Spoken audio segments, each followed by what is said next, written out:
But by doing it this way, you're making it your craft. You're not just saying, oh, I bought a Mac, look at me. No, you're saying, I'm an artist, look at me. And that's the difference. I was going to say, I was going to jump off of that. It's really back to the basics, which creates your success. Because I remember I had a cinema studies class, Cindy Walker was teaching it.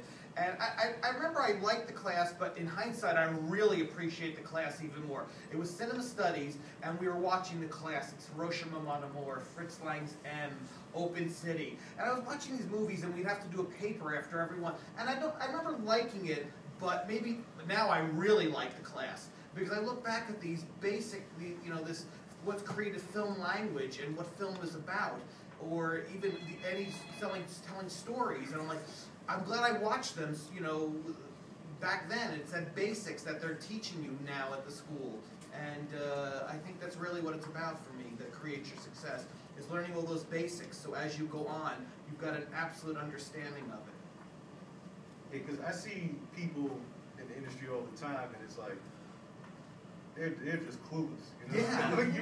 You come across a lot of clueless. That's why I said how you get the job is so fickle.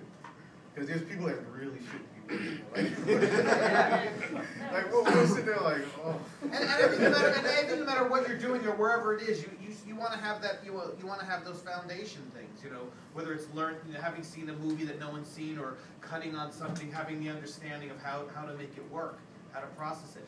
We have interns coming now, and I'm not going to put Sean on the hot seat, but they haven't seen Casablanca, they haven't seen this classic film, or even whether it's TV, or it could be radio even. We were talking about Edward R. Murrow before. I mean, you really have, it adds to your success as you go on in your career, because you get it more, if that makes sense. And honestly, it was put it in the back of my head. This is myself sitting in these seats. Yes. Ding, ding, I have to do all this stuff. I'm saying, what are they making me do? Are they kidding me with this? Like, no, who does this anymore? That was my mentality going into the program. Is, who does this anymore? This doesn't exist.